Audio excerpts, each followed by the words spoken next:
Hola, ¿cómo estás? Yo quiero uno taco. If this is how you sound when you're speaking Spanish, then you need the Spanish Pronunciation Mastery course. Ditch your gringo accent and start speaking Spanish like a native speaker today.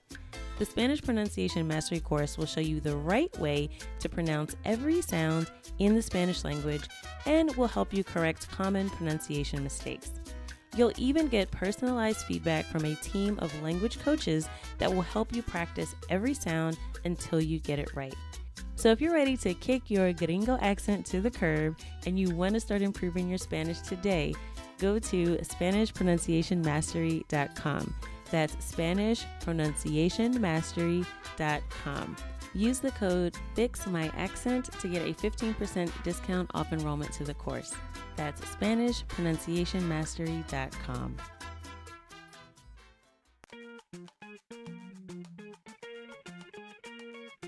Bienvenidos! Welcome to the Learn Spanish con Salsa podcast, the show for Spanish learners that love music, travel, and culture. Close your grammar textbooks, shut down the language apps, and open your ears to how Spanish is spoken in the real world. Let us show you how to go from beginner to bilingual. Here is your host, certified language coach, Tamara Marie. Hola y bienvenidos. In this episode, we're going to talk all about those pronunciation mistakes that are dead giveaways that we are not native Spanish speakers. And of course, we're going to help you fix some of those mistakes so you can sound more like a native Spanish speaker. And to help me with this topic today, we have a member of the team of Spanish con Salsa, Andrea, and she's here to help us really learn how to correct some of those mistakes. So I want to welcome Andrea to the show. Hola, Andrea, ¿cómo estás? Hola, Tamara. Bien, ¿y tú? Muy bien. Y Andrea, ¿de dónde eres? Yo soy de Honduras. De Honduras. ¿Y de cuál ciudad en Honduras vives? Yo vivo en la ciudad de Tegucigalpa. Y Andrea, ¿cómo aprendiste inglés? Yo aprendí inglés en la escuela desde que tengo 4 años. Kinder hasta 11º grado. ¿Y hubo un momento en que te sentías como, ay, por fin yo soy bilingüe? No estoy tratando de aprender inglés, pero de verdad ahora soy bilingüe. Sí, me sentí después de terminar el colegio, ya cuando empecé a platicar o a hablar con muchas personas. Y me di cuenta que practicándolo me sentía más confiada y a gusto de inglés como segundo idioma. Entonces, el clave es la práctica. Exacto, sí. Si no practico y solo lo aprendo como de memoria, no, para mí no me sirve para nada porque se olvida. Lo que memorizaste se olvidó y después quieres recordar cómo se decía y como nunca practicaste es más difícil, pero si lo aprendes y lo practicas, para mí pensar se queda por siempre. Entonces, bienvenida y vamos a cambiar al inglés porque tenemos muchos oyentes que son principiantes en español. Okay, so now we're going to switch to English because I know a lot of you are beginners. But if you have any doubts about what we just talked about, no worries. The entire transcript of our conversation today will be available on our website. You'll be able to access that in the show notes. So let's get into our conversation for today. So Andrea, you've been working with some of the members in Spanish con Salsa, and you've also been teaching Spanish for quite some time on your own as well. What are some of the mistakes that you notice that English speakers tend to make when speaking Spanish? It will be pronouncing the letter H in words. That is a common mistake. Also, the double L and the Y. That's something that it's kind of a challenge for people. And the letter L. So let's take those one by one. So with pronouncing the letter H, so in Spanish, the H is always silent, correct? That is correct, always. Yeah, and I think sometimes as English speakers, when we see the H, we might get a little tripped up and we may forget that we're not supposed to pronounce it. I think most of us know hola, and we don't usually say hola. That is correct. But there's so many other words that have the letter H, and we sometimes just forget that it's not supposed to be pronounced. So that can be a dead giveaway if you are trying to sound more like a native speaker and you may be reading something in Spanish and you see the H. Just remember that no matter where the H is in the word, you do not pronounce it. And I think one common mistake that English speakers make is with names, right? So there's a very popular figure in Latin America, and we usually say, from the US, we usually say Hugo Chavez, right? Oh, yes. We usually abandon all of our Spanish knowledge when we see names for some reason. So, Andrea, tell us how we would correctly pronounce that name. It will be Hugo Chavez. So Hugo without the H, so no Hugo, okay? That is correct, yes. Hugo. And Hugo. Chavez. So the CH sound, I think a lot of us sometimes say Chavez, like a sh sound in English, instead of ch, like Chavez. That is correct. Mm-hmm. So that name, I think, really highlights a lot of mistakes that that English speakers make, because you have first the H, right, which is pronounced, which is not pronounced. Then you have the letter U, which sometimes, like I said, we would say Hugo. Mm-hmm. So Yes, Hugo. that is correct. And then Chavez, we have that CH, which is never the sh sound. It's always like ch, like choo-choo train. So that's another thing to remember. And the last thing in that name is actually the Z at the end. Andrea, how is the Z pronounced in Spanish? And I know this could be a little bit different depending on Spanish from Spain or Spanish from Latin America. The way we pronounce that is like an S. Okay, so the Z is always a S, so it wouldn't be Chavez, it would be Chavez. That is correct. In Spain, it will be Hugo Chavez. They can pronounce the Z in a different way. But in general, like most of the Latin American countries, it's just an S. Yeah, so the Z is generally pronounced like an S, but if you run into any Spanish speakers from Spain, it'll sound more like a lisp, or it'll be like the TH sound in English, so it'll sound like Chavez, or like That is correct. the th in the word thought. Something That like is correct. Yes. Which I think is a little weird. Actually, I usually prefer the Latin American accent. To me, it's like talking with the lisp, and there's always a. But we do tend to focus. I like on it too. Latin Yeah, American it's for me. It's better, and I think it's easier sometimes. Yeah, I think it's definitely much easier. So when you see the Z, just think of it as an S. So no sort of hard English Z sound. It's always S. Okay. So we talked about a couple different things just with that one name. We talked about not pronouncing the H. We talked about the letter U always being the U sound. We talked about CH being the ch sound. And we talked about Z being the S sound. Okay, and another letter actually in the same name, I think we could do a whole episode just on Hugo Chavez. It's the letter V in English. Can you explain a little bit about the difference between what we call in English the B versus the V in Spanish? B and V, they sound the same. Like in votar and votar. Like botar with the B will be like to throw something away, like throw that to the garbage, like botar a la basura. Y también votar with the V, it will be like vote. I'm gonna go vote for my new president. Okay. So explain, how do you spell? Well, I guess, how do you spell the votar that means to throw something away versus the votar that means to go vote? botar, to throw something away, will be B-O-T-A-R, and votar, to vote, will be V-O-T-A-R.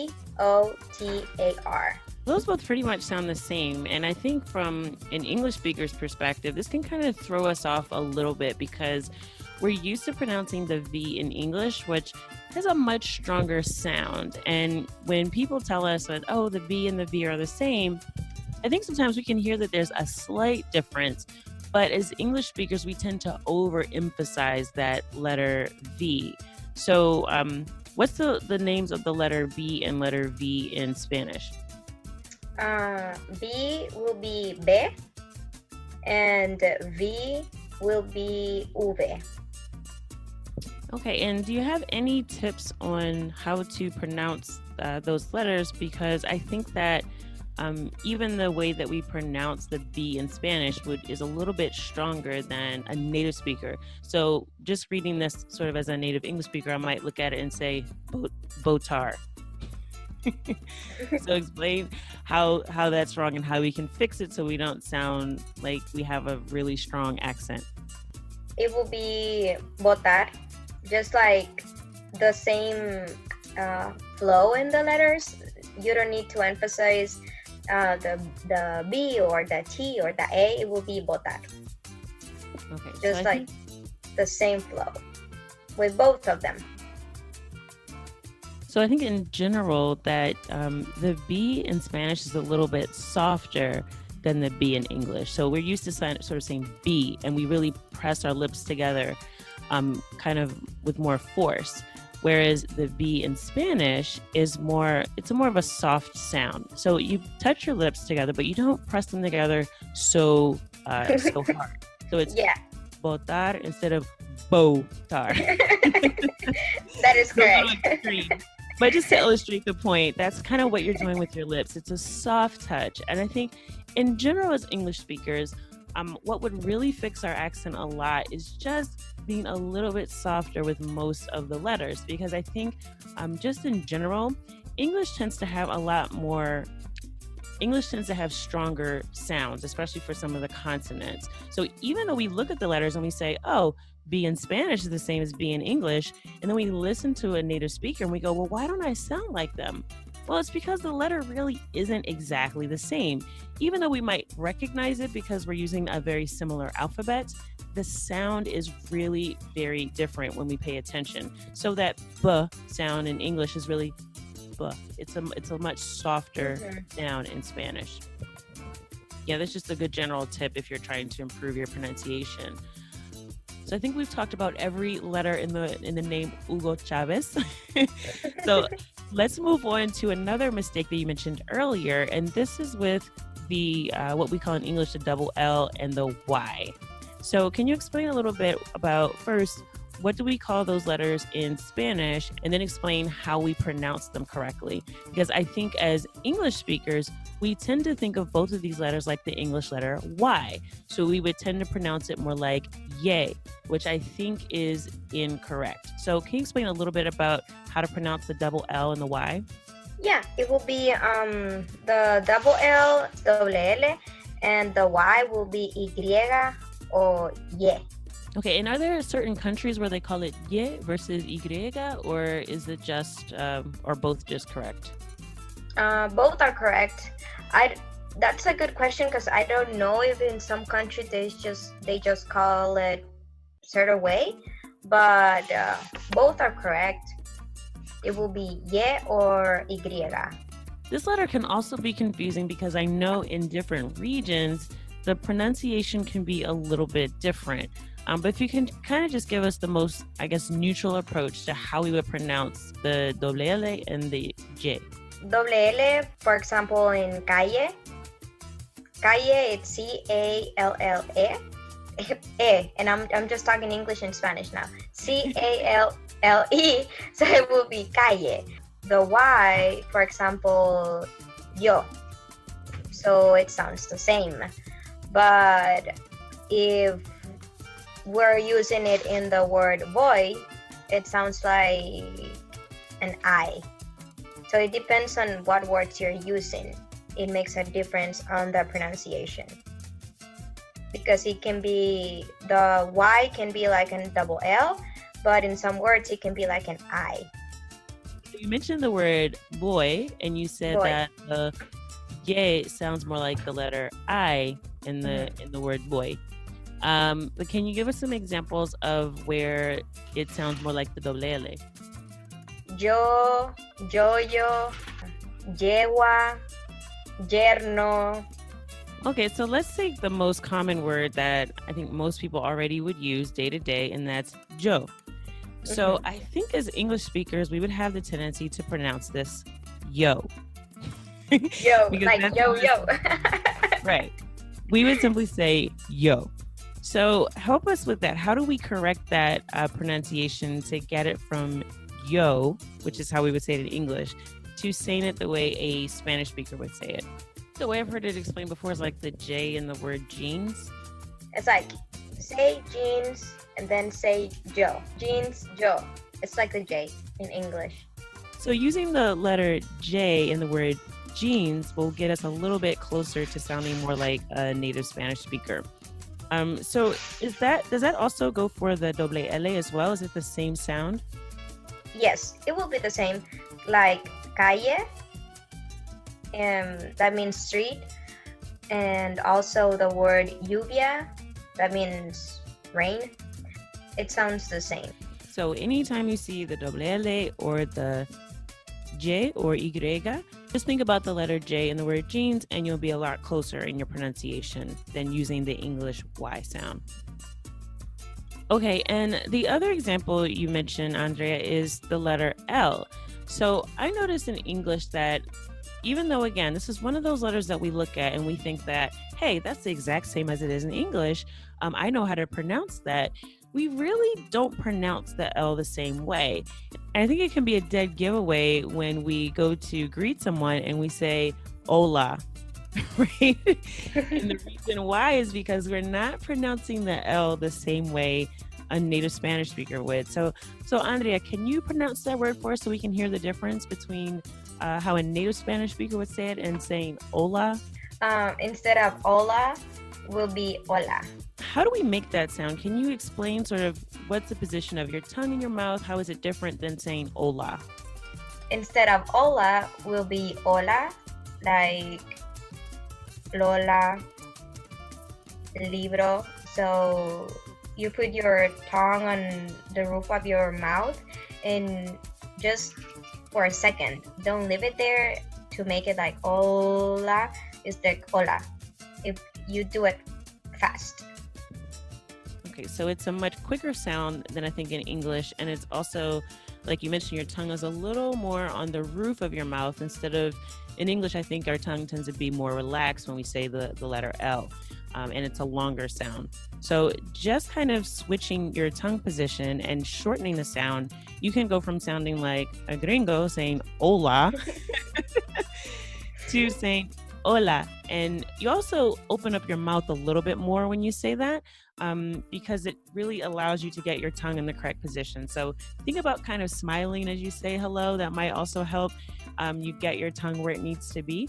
And just remember, it's a quicker sound. So don't drag it out, make it a quicker sound. And just that one little tiny tweak will make your pronunciation sound a lot more natural. Okay, so I hope that these tips helped you improve your pronunciation just a bit. I want to thank Andrea for joining us to give us a native Spanish speaker's perspective on how to pronounce some of these letters that give us trouble. So, gracias, Andrea. De nada, Tamara. Un gusto. I hope you found this conversation helpful. It can be very difficult to keep in mind all the things that we need to remember when we're learning Spanish, but just with some of the small tweaks that we talked about in this episode, you can really begin to improve your accent. If you want to get deeper into this and really work on focusing on improving your Spanish pronunciation, you can enroll in the Spanish Pronunciation Mastery course. Now, this is a video course that goes letter by letter, sound by sound, through the entire Spanish alphabet, and it gives you tips on how to pronounce each consonant and vowel properly. We also get into some of the pronunciation rules as it relates to syllables, connecting words together, accents. So we really go letter by letter through the alphabet. And we also help you with different letter combinations so you know exactly how to pronounce any word that you come across in Spanish and pronounce it properly. Now, one of the great things about this course is not only do we give you practice drills, but we also give you personalized feedback. So you're able to record yourself and send it to our team of Spanish coaches, and we will give you feedback on how to improve your pronunciation and also tell you what you're doing right. Now, this is critical because oftentimes when we're talking to our friends that speak Spanish or in a language exchange or even talking to a tutor, they generally don't give us this type of feedback, mainly because they're usually focusing on our grammar or our vocabulary or word usage, but they're really not focused on the particulars of our pronunciation. And usually it's because they just accept that we're going to have an accent because we're native English speakers. But you can improve your accent if you focus on it. We make it super easy in the Spanish pronunciation mastery course because we give you specific exercises to practice for each sound in the Spanish language. And as you know, I'm always looking out for the listeners of the Learn Spanish con Salsa podcast. So if you go to the show notes page, you'll get a special discount that's only available to podcast listeners. Just go to learnspanishconsalsa.com/fix my accent. That's learnspanishconsalsa.com/fix my accent, and you'll be able to get a special discount code for the Spanish pronunciation mastery course. I'd love to hear your feedback about this episode. Feel free to leave a comment on the show notes page, or you can reach us on Instagram at Learn Spanish con Salsa. I really hope you learned something in this episode that will take you one step further from being a Spanish beginner to bilingual. Adios. Thank you for listening to the Learn Spanish con Salsa podcast at learnspanishconsalsa.com.